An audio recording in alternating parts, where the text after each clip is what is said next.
Je vais tout d'abord vous demander de vous présenter pour nous donner votre profil. D'accord, je m'appelle Jean-Michel Bonnard, je suis le directeur d'un département qui s'appelle Trace for Artists pour le groupe Traps dans le monde entier. Alors, quel est votre regard sur l'évolution de l'industrie musicale en Afrique aujourd'hui? C'est assez impressionnant, pour être très franc. Il y a une évolution assez extraordinaire, il y a un développement culturel phénoménal.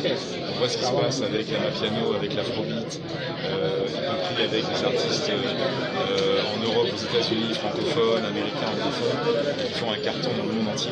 Je parlais hier avec un ami, un artiste sénégalais que j'aime beaucoup, qui s'appelle Tip, et qui a autant de talent en français qu'en wolof, et c'est plutôt impressionnant. D'accord. Alors, parlons de l'évolution technologique. Comment appréciez-vous l'utilisation de ces outils aujourd'hui numériques par les artistes africains et surtout en ce qui concerne la rentabilité? Alors, c'est deux questions intéressantes. La première, c'est que moi, ça me rappelle une petite anecdote autour du téléphone portable. Aujourd'hui, l'Afrique et beaucoup de pays en Afrique, notamment Afrique francophone, Afrique anglophone, ils sont très développés en termes d'utilisation des solutions de paiement mobile, par exemple, qui n'existent quasiment pas en Europe. Les Européens sont plutôt en retard, ce qui est plutôt rare aujourd'hui quand on parle du continent africain. Donc c'est une vraie fierté pour nous, parce qu'on considère chez Trace qu'on a œuvré aussi pour que tout cela arrive.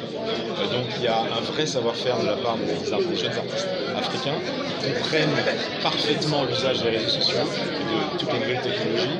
Par contre, on en parlait tout à l'heure pendant le panel, il y a encore un vrai problème autour de la récupération des droits pour les artistes, parce que malheureusement, certains des gros partenaires technologiques ne rémunèrent pas encore certains artistes africains. Donc ça fait partie des vrais sujets sur lesquels nous sommes aujourd'hui avec Trace et sur lesquels nous travaillons en collaboration avec tous les organismes publics et avec les différents gouvernements.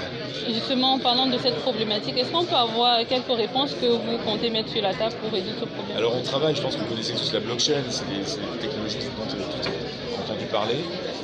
On travaille aujourd'hui activement à trouver des solutions pour faire en sorte que les artistes avec un smartphone aient accès, d'une part, puissent poster leur musique, ce qui est déjà quand même pas mal le cas. Alors ça reste un peu compliqué parce que beaucoup de plateformes, je ne vais pas citer dedans aujourd'hui, les demandent d'avoir un compte bancaire, d'avoir un compte PayPal, d'avoir une carte de crédit. Mais il y a quand même beaucoup d'initiatives en Afrique locale et qui permettent, je pense notamment à des gens comme Google, je pense à des gens comme Africori, etc. en Afrique du Sud, et qui permettent aux artistes africains aujourd'hui de monétiser leur art directement.